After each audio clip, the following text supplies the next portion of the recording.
এই জন্য আল্লাহওয়ালা যারা, ইমানদার যারা, আল্লাহকে অভিভাবক হিসাবে মেনে নেয় যারা, আল্লাহর জন্য নিবেদিত প্রাণ যারা, ওরা যতই কাদায় পড়ুক, যতই খানায় পড়ুক, যত মামলা খাক, যত অ্যারেস্ট হোক, যত রিমান্ডে যাক, যত জেল যত বছর হোক না কেন, ফাঁসির কাষ্ঠে যতই ঝুলুক না কেন, এদের মুখ থেকে হাসি কখনো ম্লান করা যায় না, কারণ তারা জানে আমাদের একজন অভিভাবক আছে।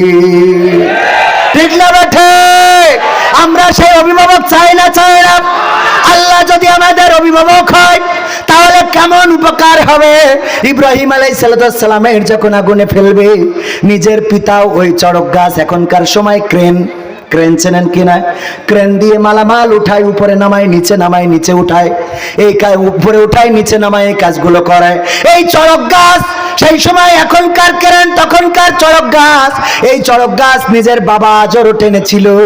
ইব্রাহিম আলাইহিস সালাম বলেছিল, বাবা গো, তুমি এবারের মতো মাফ করে দাও, আগামীতে আমি আর ট্রাকের পিছনে ছুটবো না, ডাইরেক্ট নৌকা। কথা কয় না, এটা উদাহরণ দেওয়ার জন্য বলছে। আপনার আবার রাজনীতি তিনি যে আগামী বছরে হাত পা খানা দাড়ি পাল্লা, এবার তো আর অসুবিধা নেই, আগামী বছর এই করবে। কথা কি বলেছেন? না, বলেন নাই। বরং ফেরেশতারা আসলেন, আসার পরে বললেন, ওগো ইব্রাহিম, আসমানে ফেরেশতারা কান্নাকাটি করে, তোমার বাঁচানোর জন্য আমরা এসেছি। বলল, আল্লাহ কি পাঠিয়েছেন নাকি আল্লাহর কাছ থেকে তোমরা জোর করে এসেছো? বলল, আল্লাহর অনুমতি চেয়েছিলাম, আল্লাহ অনুমতি দিয়েছে, তবে বলেছে ইব্রাহিমের কাছে আগে শুনবা, যদি ইব্রাহিম অনুমতি দেয় তাইলে হেল্প করতে পারো, সাহায্য সহযোগিতা করতে পারো। ইব্রাহিম আলাইহিস সালাম বললেন, ঠিক আছে, সহযোগিতা করো। বলেছে না? তাও বলে নাই। বরং ইব্রাহিম আলাইহিস সালাম বললেন, ওগো ফেরেশতারা, তোমরা আল্লাহর কাছে ফিরে যাও, যেখান থেকে এসেছো সেখানে চলে যাও। যে আল্লাহর কাছ থেকে তোমরা এসেছো ওই আল্লাহ আমার অবস্থা তোমাদের থেকে আরো ভালো জানেন। বলেন সুবহানাল্লাহ। আল্লাহ রাব্বুল আলামিন বললেন, আগুনকে বলে দিলেন, ইয়া নারু কুনি বারদাও ওয়া সালামান আলা ইব্রাহিম। ওগো আগুন, তুমি আমার ইব্রাহিমের জন্য ঠান্ডা আরামদায়ক হয়ে যাও। আর আগুন ইব্রাহিম আলাইহিস সালামের জন্য ফুল বাগান হয়েছে না হয় নাই? আল্লাহকে যারা অভিভাবক মেনেছে, কবি আল্লামা ইকবাল বলেছেন, এখনকার সময়ও যদি আল্লামা ইকবাল বলেছেন, ইব্রাহিমের মতো ঈমান যদি কারো থাকে, আর যদি একটা অগ্নিকুণ্ড বানানো হয়, আর সেই আগুনের মধ্যে যদি তাকে ফেলে দেওয়া হয়, ওই আগুন আজও ফুল বাগান হয়ে যাবে। বলেন সুবহানাল্লাহ। কিন্তু এখনকার সেই ঈমান আমাদের আছে নাকি? না, নাই, সেই ঈমান নাই। ইউনূস আলাইহিস সালাম বিপদে পড়ে যেয়ে মাছের পেটের মধ্যে যখন গেলেন, যাওয়ার পরে বললেন, মা বাঁচাও, বাবা বাঁচাও, নেতা বাঁচাও, পীর সাহেব বাঁচাও। বলেছেন নাকি? না, বলেন নাই। কি বলেছেন? লা ইলাহা ইল্লা আনতা সুবহানাকা ইন্নী কুনতু মিনাজ জালিমিন। ইব্রাহিম আলাইহিস সালাম ডাকলেন কাকে? আল্লাহ রাব্বুল আলামিন ডাকার সাড়া দিয়েছেন না দেয় নাই? আল্লাহ বললেন, ইব্রাহিম না ইউনূস আলাইহিস সালাম কাকে ডেকেছেন? কথা কয় না, আল্লাহর নাম বলতে কষ্ট হয়। ডেকেছেন কাকে? সবাই জোরে বলেন, কাকে? সে আল্লাহকে ডাকার পরে আল্লাহ রাব্বুল আলামিন বললেন, ওগো ইউনূস, তুমি যখন ডাক দিয়েছো, তোমার ডাক এই রাতের অন্ধকার, পানির অন্ধকার আর মাছের পেটের অন্ধকার, ওখান থেকে পৃথিবীর কোনো মানুষ শুনতে পায় নাই। তোমার মা শোনে নাই, তোমার বাবা শোনে নাই, তোমার নেতা শোনে নাই, তোমার পীর শোনে নাই, এই পৃথিবীর কোনো মানুষ শোনে নাই। কিন্তু আরশে আজিম থেকে আমি আল্লাহ শুনলাম, আর আমি আল্লাহ তোমার ডাকে সাড়া দিলাম, আর ওই মাছের পেটের মধ্যে যন্ত্রণা শুরু করে দিলাম। মাছ নদীর কিনারায় চলে গেল, আর ইউনূস আলাইহিস সালামকে ওখানে উগরে দিয়ে তারপরে আবার নদীতে ফিরে গেল। বলেন সুবহানাল্লাহ। মুসা আলাইহিস সালাম যখন নদীর কিনারায় পৌঁছে গেলেন, সাহাবীরা বলছে, ওগো মুসা, আর তো কোনো উপায় নাই, এবার তো মারা যেতে হবে, ফোন দাও। একটু মার কাছে ফোন দিয়ে বিদায় নি, বাবার কাছে ফোন দিয়ে বিদায় নি। মানে তখনকার সময়, বুঝলেন? বিদায় নেওয়া ছাড়া কোনো রাস্তা নেই। মুসা আলাইহিস সালাম বললেন, কেন? বলল, হয় নদীতে সুবানি খাবো, নাই ফিরআউনের সৈন্য সামন্তর ঘোড়া বাহিনীর পদপিষ্ট হয়ে মারা যাব। মুসা বললেন, টেনশনের কিছু নাই, আল্লাহ আছেন, আল্লাহ রাব্বুল আলামিন বললেন, মুসা দাঁড়িয়ে আছো কেন? বলল, আল্লাহ কি করব, পিছন দিকে তো যাওয়া যাবে না, আবার সামনে তো নদী। বলল, হাতের লাঠি কিসের জন্য? কয়, আমি ছাগলের পাতা পেড়ে খাওয়াই, আমি এইটা দিয়ে পথের পাথর সরাই, মাঝে মাঝে পথে যদি পাথর পড়ে থাকে লাঠি দিয়ে বাড়ি দিয়ে চলে যায়, ওই লাঠি দিয়ে আজকে বাড়ি দাও নদীতে। নদীতে যখন বাড়ি দিল, 12টা গোত্রের জন্য রাস্তা করে দিলেন কি?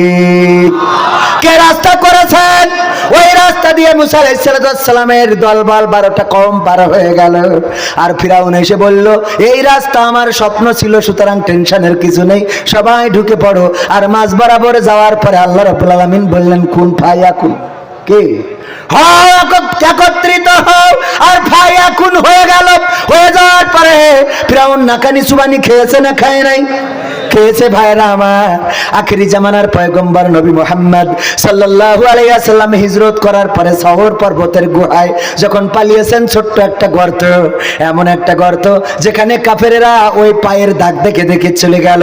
যাওয়ার পরে ওখানে বলা কোয়া করতেছে, এই গর্তের মধ্যে, এই গুহার মধ্যে মুহাম্মদ থাকতে পারে। আবু বকর রাদিয়াল্লাহু তাআলা আনহু বললেন, ওগো আল্লাহর নবী, আজ আর শেষ রক্ষা হলো না, আজকে আর বাঁচার কোনো রাস্তা রইল না।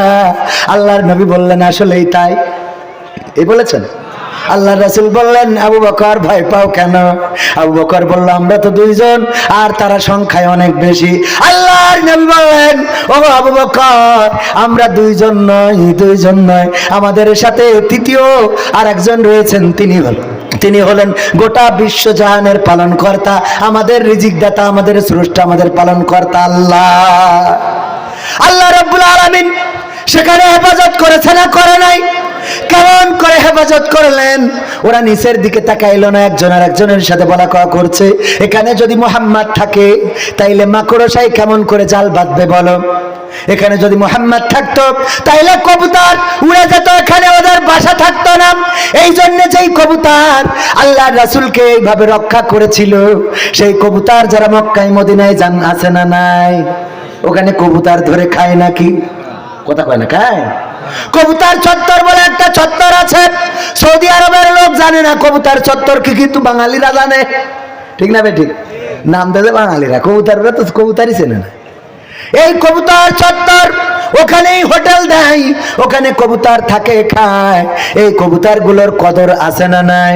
ওগো আমার ভাইরা, এমনি ভাবে আল্লাহ রাব্বুল আলামিনকে যারা অভিভাবক মেনে নেয়, ওদের কোনো কষ্ট থাকে না, দুঃখ থাকে না, ওদের কোনো বেদনা থাকে না, ওদের কোনো সব কিছু কার জন্যে? এই জন্য কোরআনের পাখি শেষ দিন যেদিন গিয়েছেন, যখন হাসপাতালে ঢুকানো হলো, তখন মুখটা মলিন করে ঢুকেছেন নাকি? না, এমন একটা হাসি দিয়েছেন যে হাসি এখনো মানুষের অন্তর চোখ দিয়ে দেখে না। 11টা বছর কারাগারে থাকার পরেও এমন সুন্দর হাসি কেমনে আসে? কারণ তারা জানে আমাদের একজন অভিভাবক আছে, তিনি আজ হোক কাল হোক আমাদের উদ্ধার করবেন। বলেন সুবহানাল্লাহ। এহকালে উদ্ধার করবেন অথবা পরকালে করবেন। দুনিয়ার জীবনের বিনিময়ে যদি পরকালের জীবনটা কল্যাণের হয়ে যায়, কোনো লস আছে নাকি? না, লস নাই। কেউ অনেক সময় ব্যবসা করে, কেউ একজন যদি এখন জমি কেনে, ফুলতলাতে ডুমুরিয়াতে কেউ একজন জমি কিনেছে, যদি গ্রামের জমি বিক্রি করে শহরের পরে জমি কেনে, কেউ কি বলে তুমি পাগল? এই কথা বলে নাকি? বরং বলে কাজারটা করেছো, গ্রামের জমি বিক্রি করে ফুলতলা অথবা ডুমুরিয়ায় যে জমিটা কিনেছো, এটাই তোমার ভবিষ্যৎ, এটাই আগামী দিনের সম্পদ। বলে না? বলে না? তার মানে টাকা নষ্ট করো কিন্তু সম্পদ বানাও। তেমনি ভাব, এই দুনিয়ার সম্পদ নষ্ট করে যদি আমরা জান্নাতে একটু জায়গা করে নিতে পারি, এর থেকে বড় ব্যবসা কি আর আছে নাকি?